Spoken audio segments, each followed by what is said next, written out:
অভিষেক বন্দ্যোপাধ্যায়ের leaves and bounce সহ একাধিক সম্পত্তিতে কলকাতা পুরসভার ডিমোলিশন নোটিশ পাঠানো নিয়ে যখন তোলপাড় চলছে, ঠিক তখনই আইনি লড়াইয়ে আপাতত স্বস্তি পেলেন তৃণমূলের second in command. Bidhannagar cyber crime থানায় দায়ের হওয়া একটি এফআইআর এর পরিপ্রেক্ষিতে কলকাতা হাইকোর্ট থেকে স্বস্তি পেলেন ডায়মন্ড হারবারের তৃণমূল সাংসদ তথা সর্বভারতীয় সাধারণ সম্পাদক অভিষেক বন্দ্যোপাধ্যায়। বৃহস্পতিবার এই মামলার শুনানিতে আদালত সাফ জানিয়ে দিয়েছে, হাইকোর্টের পরবর্তী নির্দেশ না দেওয়া পর্যন্ত অভিষেকের বিরুদ্ধে কোনো কড়া পদক্ষেপ করতে পারবে না রাজ্য পুলিশ। এমনকি এই মুহূর্তে তাকে হেফাজতে নিয়ে জিজ্ঞাসাবাদের কোনো প্রয়োজন আছে বলেও মনে করছে না আদালত। আগামী 31শে জুলাই পর্যন্ত এই রক্ষা কবচ বহাল থাকবে।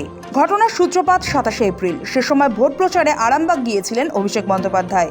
সেখানে তিনি বলেছিলেন 4 মে 12টার পর দেখে নেবেন দিল্লির কোন বাবা বাঁচায়। এবার আমি নিজে দায়িত্বে থাকব।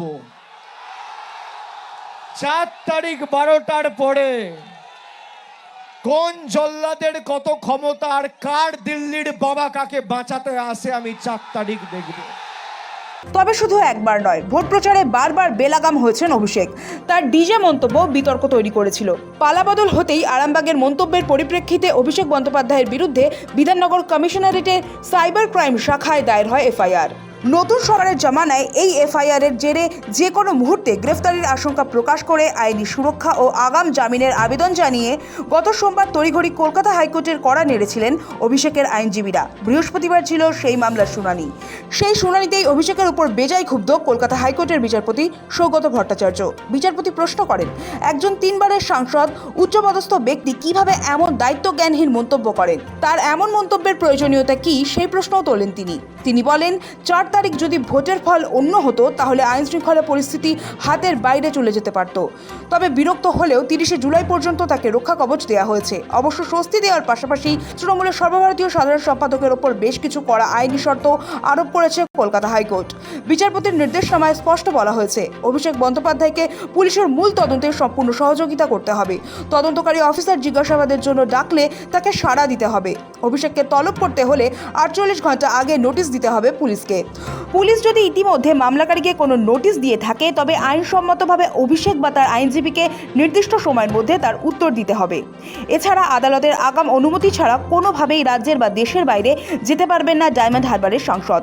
অভিষেক যদি তদন্তে সহযোগিতা না করেন বা কোনো শর্ত লঙ্ঘন করেন, তবে পুলিশ সঙ্গে সঙ্গে আদালতের দ্বারস্থ হয়ে এই সুরক্ষা কবচ প্রত্যাহারের আবেদন জানাতে পারবে।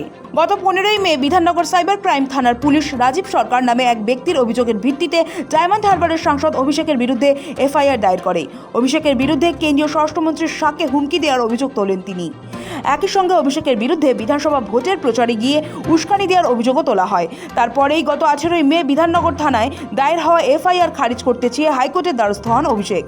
আর তাতেই স্বস্তি পেলেন তৃণমূলের সর্বভারতীয় সাধারণ সম্পাদক। তাৎপর্যপূর্ণ বিষয় হলো, রাজ্যে ক্ষমতার সমীকরণ বদলানোর পর থেকেই তৃণমূল শিবিরের একাধিক নেতার বিরুদ্ধে পুরনো ও নতুন মামলার ফাইল খোলা হচ্ছে। তবে সরাসরি অভিষেক বন্দ্যোপাধ্যায়ের বিরুদ্ধে সাইবার থানায় এফআইআর এবং আগাম জামিনের আবেদনের এই ঘটনাকে কেন্দ্র করে এই মুহূর্তে বঙ্গ রাজনীতি ও আইনি অলিন্দে ব্যাপক চাঞ্চল্য তৈরি হয়েছে। সৌভিক সান্যালের রিপোর্ট, সময় কলকাতা।